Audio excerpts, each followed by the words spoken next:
Good morning. We are extremely pleased that you are here. It is good to come together for the purpose of co-creating. Do you agree? Yes. You are knowing what you are wanting? Yes. Precisely, clearly, exactly. And you are in perfect alignment with that desire, yes? No? Yes. You are appreciating the evolution of your desire? Yes. You've reached the place where unfulfilled desires thrill you? Well, we got right to it, didn't we? So, what you said to us with your obvious silence is, when things are going the way I think I want them to go, then I feel very good. But if I want something that I cannot see the obvious unfolding of, then I do not feel so good. Is that how it is? When my manifestations please me, then my heart soars. But if there's something in my life experience that is unpleasing, then my emotional response responds to the reality of what is. Is that what you're saying? That's how it is for most. But you know what? You've got to get over that. Because whatever you are giving your attention to is causing your vibrational offering. And your vibrational offering is creating your future experience. So if there is something in your now experience that you really want to happen that is missing, or if there is something that is happening that you would like to be missing, and if you are giving a large percentage of your attention to things as they are, then your future experience is going to contain those same missing parts or those same present parts. In other words, most of our physical friends, most of them, offer the majority of their vibration in response to their observation of what is. So that helps you if what you're observing is pleasing to you, but it hinders you if what you're observing is not pleasing to you. And what so many of our human friends, bless your physical hearts, do is you then set out to try to control the conditions, because after all, good conditions make you feel good and bad conditions make you feel bad, so let's just whip all these conditions into shape. And we say, aren't you ready to give that one up yet? It has not been working very well.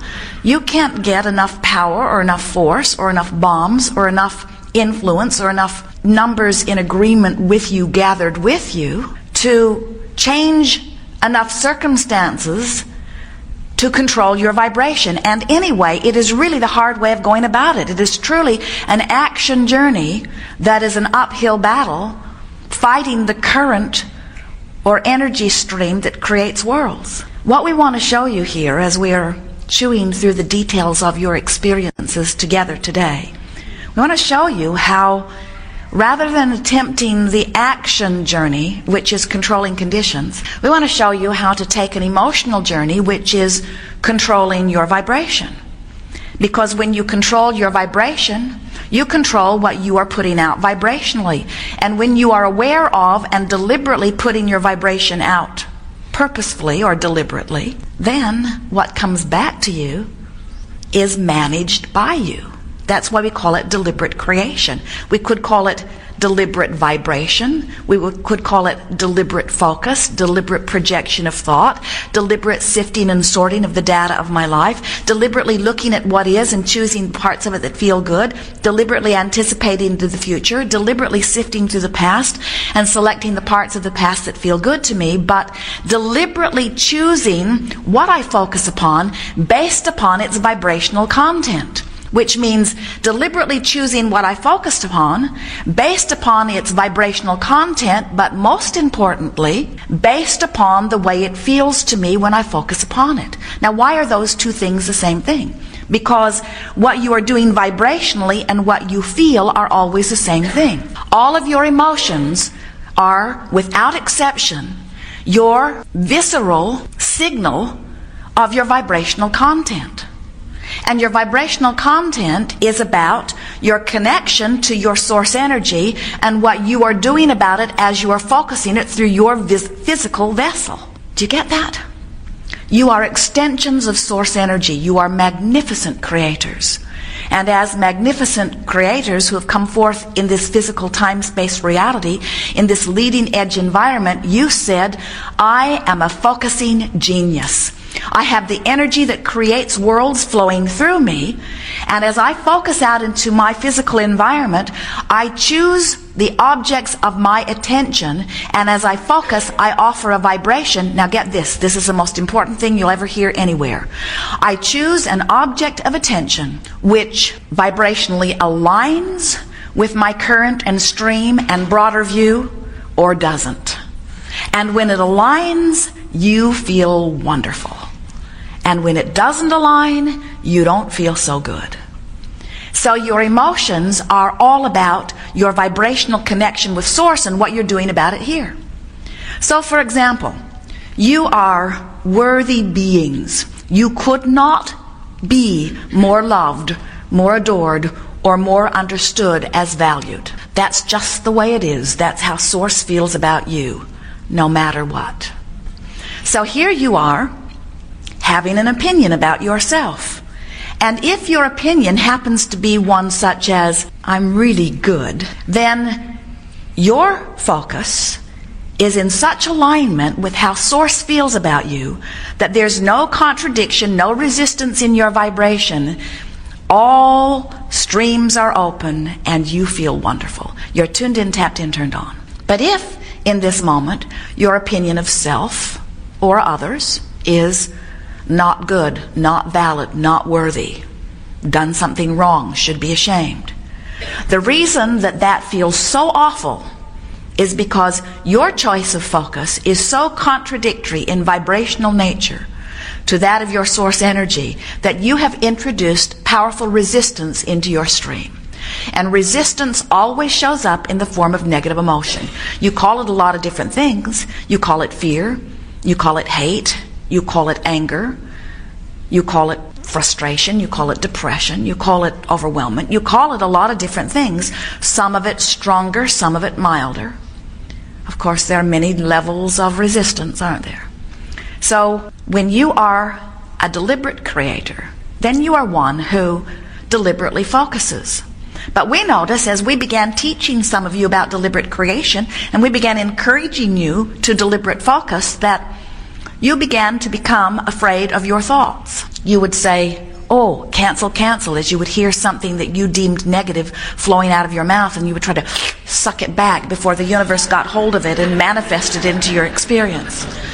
And we're wanting you to realize that you have so much leeway. There is so much well-being that surrounds you. You are so adored. You do not need to be afraid of your thoughts. And so we began calling this, instead of the science of deliberate creation, which made you all so deliberate or worried about not being, we are now calling this gathering the art of allowing, because it speaks more to what we want you to focus upon, which is your continuing awareness of your emotional state, so that you can tend to your vibration, so that you can tend to your connection, so that you can tend to your allowing of that connection with who you really are. Allowing of what? Allowing of who you really are to flow through you, so that you may have the enjoyment of your moment in the way your Source has the enjoyment of your moment. You are genius creators. You're not new at this. You didn't just get here. You're not here on some assignment to learn and prove worthiness. You are worthy. You are magnificent creators here in a leading edge environment, intending to utilize the energy that creates worlds toward your creative ends. And when you feel good, you're doing just that. And when you feel not good, you've pinched yourself off from the stream, and you are riding in the discomfort of a lessened ability to create in the way you are worthy of and capable of. So the art of allowing is about reminding you so that you can deliberately, consciously reconnect with that stream of energy first and foremost. If you will tend to your stream, if you will tend to your connection with your stream, everything that you desire will flow easily into your experience. So we want to make a distinction today, as we are chewing back and forth with you, about the difference between the action journey that so many of you have been embarking upon as you have attempted to control the conditions of your experience. And we want you to begin to gently shift over to an awareness and an application of what we are calling the emotional journey, which means nothing is more important than that I feel good. And every effort that I make is toward helping me align with the energy of my source.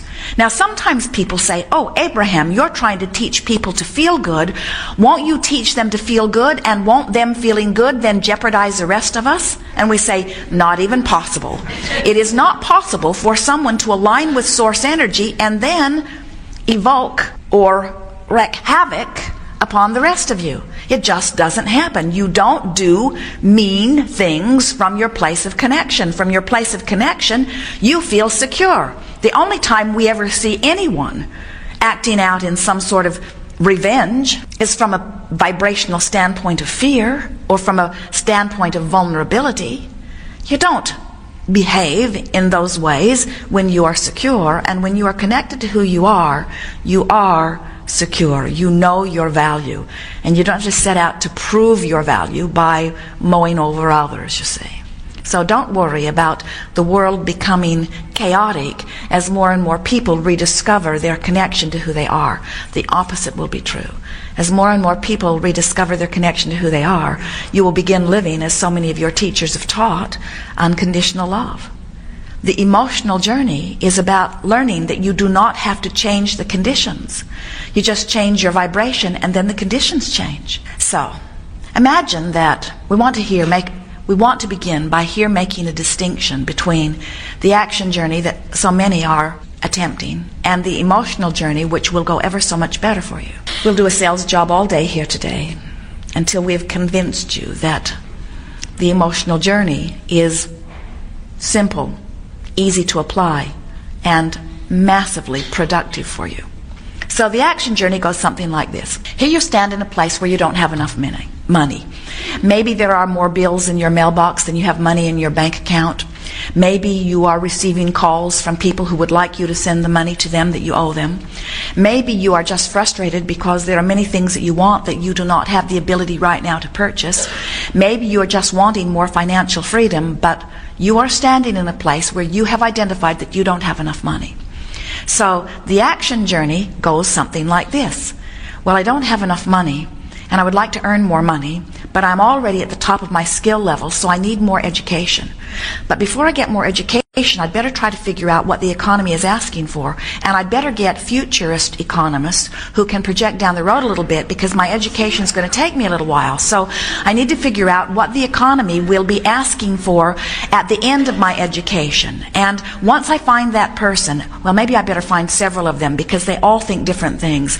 And then I'll get a sort of team of them together, and I'll figure out what the future economy is asking for. And then I will set out to get the best education possible.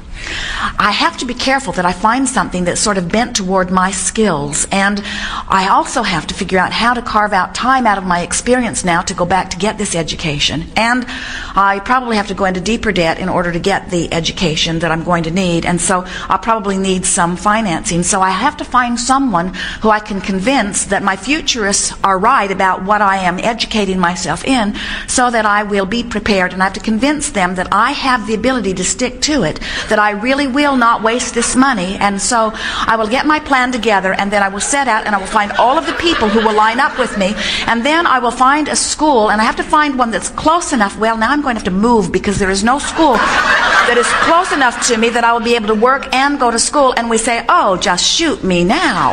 Well, now you have the education, and now you have to go through this long sorting process, and you are applying yourself to many different institutions, and you are now having to convince them that you are the best one suited for what they are looking for. And even though you're quite old now, because it's taken you quite a while to get through all of this school, you have to convince them that you have many more good years in you, and you have to do a really good interview. And now they've hired you, and now they're not paying you hardly anything, because after all, this is a new entry job. And now you have to convince them that you are really worth more than they are offering you now. And well, in fairness, we have to say this is not the journey we recommend, so we're not putting it in the best light. But it is not too far from the way many of you are approaching this action journey toward the income that you will earn. Now, the emotional journey is a bit simpler. It goes like this. I have to move emotionally from fear to hope. We've enjoyed this interaction immensely. Now, you're not sure that we're right about this, but we know we are. Because we know that when you are in a place of fear, that you hold yourself vibrationally in a place that the things that you're asking for cannot come to you.